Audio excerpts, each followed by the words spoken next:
con usted podemos hablar de principio a fin. Primero quiero que me confirme si nos está escuchando de manera adecuada. Muy buenos días, un gusto saludarles a todos ustedes y compartir esta mañana este diálogo. Homero, yo he conversado esta semana con alguna gente de gobierno muy cercana a la presidencia y la lectura que tienen es muy diferente a la que tenemos acá desde la calle. Sienten que esto no está llegando a mayores, sienten que esto no puede tener unas consecuencias terribles y quien ha vivido, Eduardo y yo, a mí me tocó vivir de cerca la caída de Bucarán, era secretario privado de Rosalía Arteaga, conocí perfectamente eso, he conversado con actores de dos caídas, con el ministro Vladimiro Álvarez sobre la caída de Bucarán, de Maguat, y con el mismo coronel Gutiérrez sobre su propia caída y a quien lo vamos a tener después aquí. Yo veo esos ingredientes, Homero, ojalá me equivoque, yo veo esos ingredientes y resulta que la lectura que se dice de parte del estamento político ejecutivo de la presidencia es una lectura diferente. ¿Cuál es la suya, Homero? Bueno, reiterándoles el saludo, efectivamente han sido días difíciles, días complejos, en donde esta paralización definitivamente le hace daño a todos los ecuatorianos. Ese enfrentamiento en las calles, ya no diría solo enfrentamiento, cada minuto que pasa se arriesga la vida de las familias, de los manifestantes, de la fuerza pública, enfrentamientos muy violentos y por otro lado pérdidas millonarias por paralizaciones que no permiten un correcto desarrollo de las actividades diarias. Y esas pérdidas millonarias no son para el presidente, para los ministros, son para el campesino que no puede sacar la leche a su centro de acopio, para el campesino que no puede llegar con su cosecha al mercado. Veía un video de hace 2 días en San Miguel, acá en la provincia de Pichincha, en que una señora le decía, retirando las piedras a un manifestante, vos no me vas a devolver el trabajo si no llego a trabajar. Aquí el centro histórico de Quito, centenares de negocios cerrados, había una señora que vende frutas, y ayer que salimos unos instantes a saludar con la fuerza pública, la señora sacaba la fruta podrida, dañada. Eso es lo que está pasando en el país y más allá, más allá de los daños que se hacen, las soluciones solo se enmarcaban en el tema del diálogo, que es una herramienta inagotable en la democracia. Yo no subestimo absolutamente las manifestaciones y movilizaciones, no se las puede subestimar.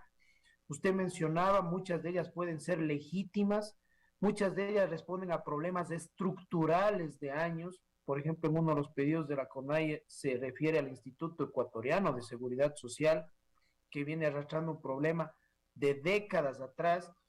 Y para eso hay que sentarse, para eso hay que tener la posibilidad de un escenario de construir en conjunto consensos, pero para sentarse a dialogar, porque tal vez de las palabras más escuchadas en estos días ha sido paro y diálogo.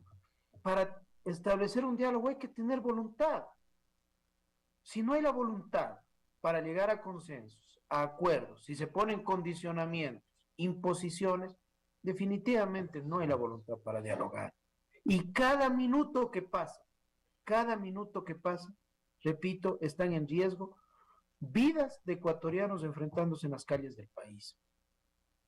Mi pregunta iba por otro lado, pero entiendo que no me la quiera contestar. Vamos a otro asunto. El problema es político. Este problema ya no es económico, este problema no es de otra índole. Y mucho de este paro hay una responsabilidad del gobierno nacional por la lentitud con la que ha operado, porque se le ha dicho que ese ministro de Economía más parece gobernador del Fondo Monetario Internacional, que se ha trabajado para la foto de un presupuesto idóneo para poder obtener recursos, cuando administrar es una cosa y gobernar es otra muy distinta. y ahí se han olvidado de que esos números, de que esas cifras tienen rostros, tienen familias. Ya el tema de la vacunación fue un éxito administrativo, fue un éxito de la diplomacia en este gobierno es impecable. No hablemos de lo que han hecho bien, que sí hay cosas que se han hecho bien, pero por lo que han hecho mal o por lo que se han demorado en hacer, es que está sucediendo lo que está sucediendo. Rectificar ahora es más complicado. En estas instancias lo que les toca es dos caminos: o ceder o poner mano dura a lo que está sucediendo. Porque el diálogo se necesitan dos, y ya vemos quién no quiere hablar. Bueno, pero es que la posición de ciertos líderes de la Confederación de Nacionalidades Indígenas no representa, no representa lo que muchos líderes valiosos indígenas que han tenido contacto con nosotros nos han expresado esa voluntad de llegar a acuerdo. O sea, líderes que nos dicen, bueno, ya basta. O sea, aquí, ¿esto en qué va a terminar? No puede ser posible que haya decenas de detenidos, que haya centenares de heridos y ya fallecidos. Ese derramamiento de sangre no es justo para el país. Y usted menciona, por ejemplo, tema, dice lentitud. Mire, yo le quiero decir, quisiera que lea la contestación, esas 17 páginas a la CONAIE. Se han hecho acciones, incluso fuera de los pedidos, antes de los pedidos, pensando en personas vulnerables que necesitaban, por ejemplo, en el tema de los créditos que ellos mencionan, que el presidente ni bien se posesionó, sacó a 1.700.000 ecuatorianos de la central de riesgos, la subida del salario básico unificado, el tema de sacar los créditos a 30 años plazo al 1% de interés, acciones que han sido muy potentes y que desdicen esa narrativa de que no han sido escuchados. El congelamiento del precio de los combustibles, si no se daba, este rato con el precio del petróleo teníamos una gasolina duplicada. El presidente lo congeló, tomó esa decisión hace más de 7 meses. Y no podemos dejar de decir de dónde venimos. En el 2020 fue la peor crisis de la historia republicana, Ramiro, de la historia, 7.000 millones de dólares. Y en el 21 nos tocó asumir un gobierno con esta crisis tan grave del COVID, en donde el 5% de ecuatorianos estaban vacunados y que había que invertir 1.000 millones de dólares para llegar ahora a tener casi al 90% de ecuatorianos vacunados con segunda dosis. Pero, ya digo, esa narrativa de decir no se les ha escuchado no es la adecuada. El presidente Homero, esto les no es recibió una... 2 veces a ISA y a los indígenas en el Palacio de Carondelet. Homero, dijo, trabajemos, hagamos una comisión, y ellos nunca quisieron poner un delegado. esta no es una cuestión de una narrativa sí, otra narrativa no. Así como se puede decir que el señor Issa no representa los verdaderos intereses de la clase indígena, muchos políticos podrían decir el presidente Lasso no representa los intereses de la clase política de muchos sectores de los ciudadanos. Pero ambos fueron elegidos, pero ambos fueron elegidos en sus instancias por clases democráticas, por medios democráticos, y por tanto a ambos hay que respetarlos. El uno en el ejercicio de su función y el otro también. El uno con 800 votos de las diferentes confederaciones y nacionalidades indígenas, y el otro por casi 6 millones de votos. Sí, vea, yo no voy a discutir de la legitimidad de origen de cada uno. Estamos hablando de la legitimidad en el ejercicio. Y hay que legitimarse en el ejercicio, y eso es lo que estamos discutiendo, Homero Castañer. Y resulta que ¿dónde están los errores del gobierno? Porque si hubieran tenido solo aciertos, discúlpeme, no estuviéramos viviendo esto. Absolutamente de acuerdo, absolutamente de acuerdo.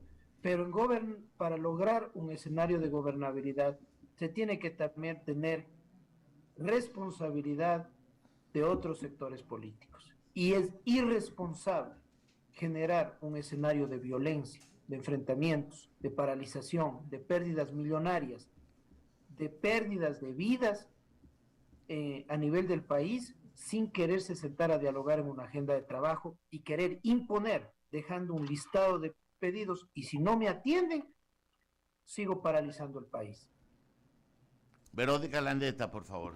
Viceministro Castañer, buen día.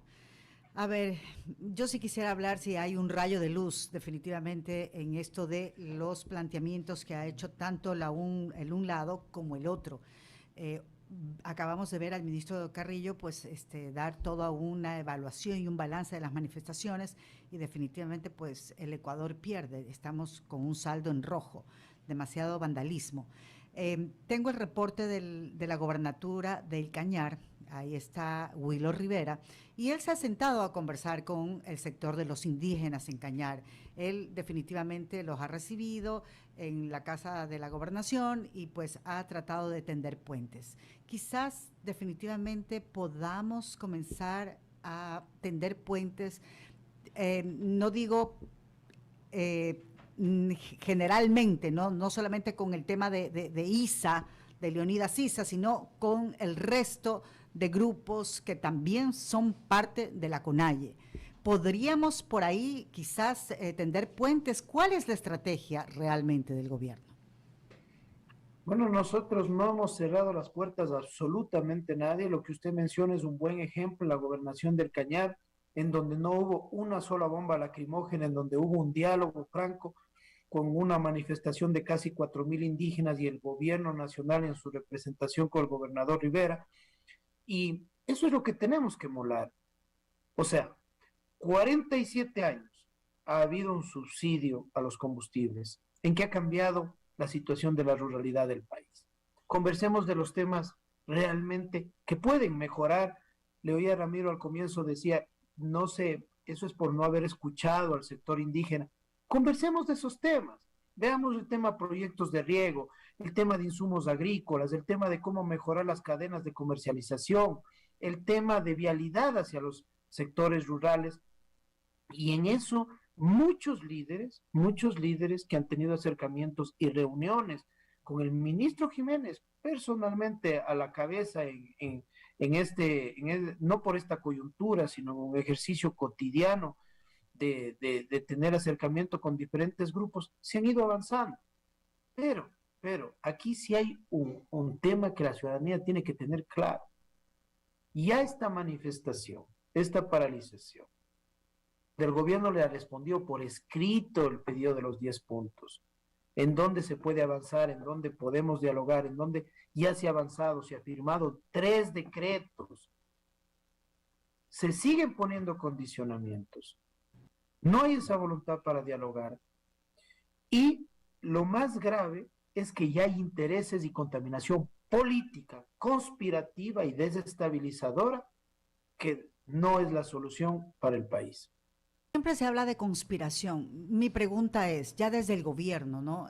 Tratar de agotar hasta la última instancia, de comenzar a conversar, no solamente con Leonidas Issa, sino con el resto de estos grupos que también es parte de esas confederaciones. O sea, tratar de comenzar a tender esos puentes, no solamente con ese grupito que se visualiza, sino con los otros más que yo sí creo que deben querer continuar trabajando, porque usted sabe muy bien que paralizado en un país todos perdemos. Ahora, ¿cuál es la vía? ¿Hacia dónde vamos? ¿Cuál es la salida? Los ecuatorianos en general necesitamos respuestas.